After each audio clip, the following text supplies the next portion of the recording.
Hello my dear students, how are you. आज मैं आपको इस वीडियो में व्याकरण विषय अनेक शब्दों के लिए एक शब्द और अनेकार्थक शब्द के बारे में बताऊंगी। पहला विषय है अनेक शब्दों के लिए एक शब्द। ऐसे शब्द जो अनेक शब्दों के स्थान पर प्रयोग में लाए जाते हैं उन्हें अनेक शब्दों के लिए एक शब्द कहा जाता है। कहने का मतलब बेटा कि एक वाक्य को उसका जो आंसर है हमने राइट करना, उत्तर जो राइट करना है एक शब्द में लिखना है।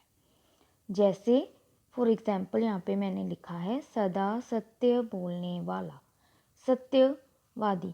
जैसे हम कह देते हैं कि राम सदा सत्य बोलता है, तो हम ऐसे भी बोल सकते हैं कि राम सत्यवादी है।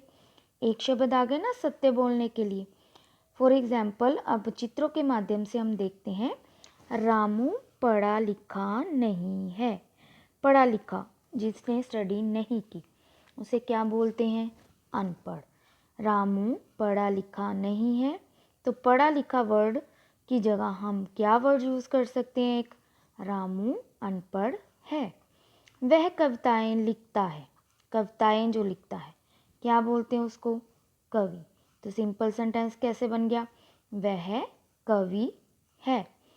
नेक्स्ट है, देखो एक पर्सन है, आदमी है, चित्र बना रहा है। चित्र बनाने वाला चित्रकार। मिट्टी के बर्तन बनाने वाला कुम्हार। देखो एक एक वाक्य दिया हुआ है ना, तो उसका आंसर हमने किस में राइट किया? एक शब्द में। तो इसको क्या बोलते हैं? अनेक शब्दों के लिए एक शब्द। फॉर एग्जाम्पल कुछ अन्य उदाहरण यहाँ पे मैंने आपको दिखा रही हूँ।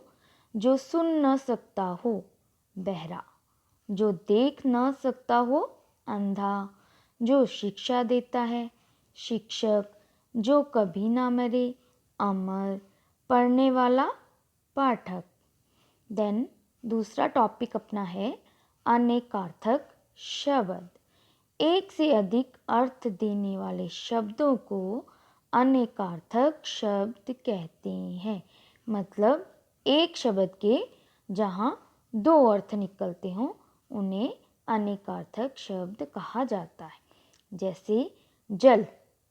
जल एक तो होता है जल का मीनिंग जलना, कि कोई चीज़ हमारे हाथ पे हमारी बॉडी पे लग जाती है तो हमें जलन होने लगती है, या आग से पटाखे से हमारा हाथ या पैर जल जाता है, वो आ गया।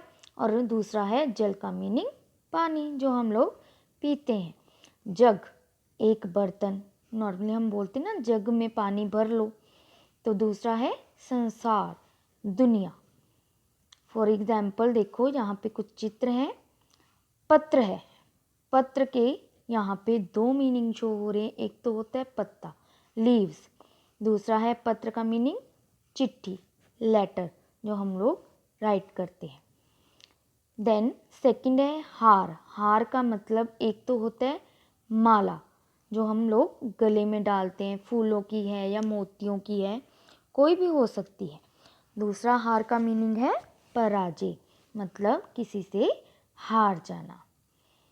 नेक्स्ट देखो यहाँ पे मगर है। मगर का मतलब एक तो होता है मगरमच्छ, क्रोकोडाइल देखा ना आपने। तो देन दूसरा है मगर का किंतु। किंतु मैं, जैसे सेंटेंस अगर बनाना हो, मैं घूमने जा रहा था मगर मैं बीमार हो गया, ठीक है ना। मैं घूमने जा रहा था किंतु मैं बीमार हो गया। यहाँ पे अन्य उदाहरण और भी दिए हैं मैंने। जैसे उत्तर। उत्तर क्या होता है? एक दिशा का नाम भी है बेटा, और जवाब भी, मतलब आंसर देना किसी चीज़ का। तीर होता है बाण, किनारा। तीर को बाण भी बोलते, तीर कमान बोलते हो ना आप। दूसरा किनारा, नदी का किनारा। पर के भी दो मीनिंग आ गए यहाँ पे। पर एक तो होता है पंख, पक्षियों के पंख।